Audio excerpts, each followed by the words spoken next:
Alright, so this is the equipment hauler. I picked up a car copart. It's a 12,000 pound equipment hauler.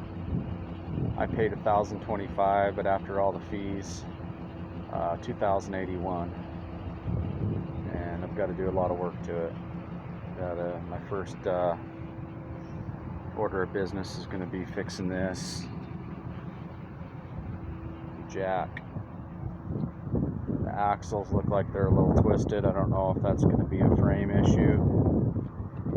I'm not too concerned with it. Looks like they're all bent the same way, so maybe put it on a frame rack or something. I don't know.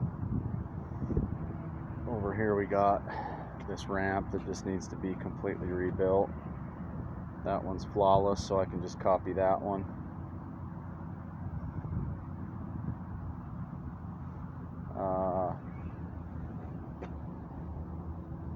Looks like that tail lights,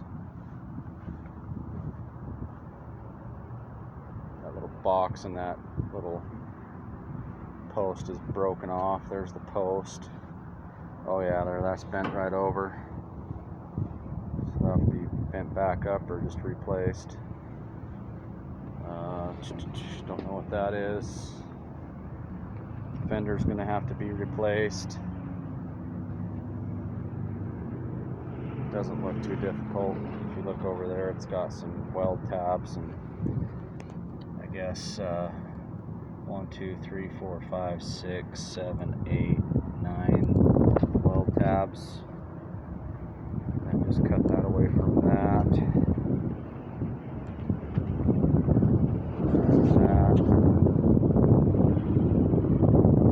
GMC truck tire fits.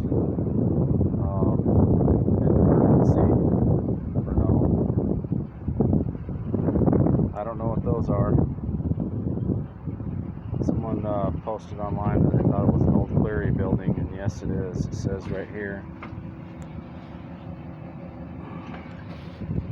K&K Manufacturing, model K140, GVW 12,000.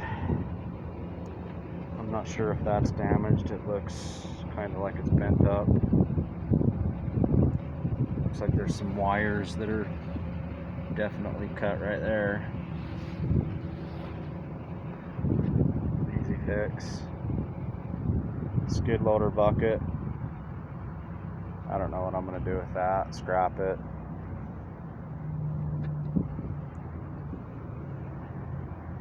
If you look down that line, that something doesn't look right there. It looks like it kind of bows out a little bit.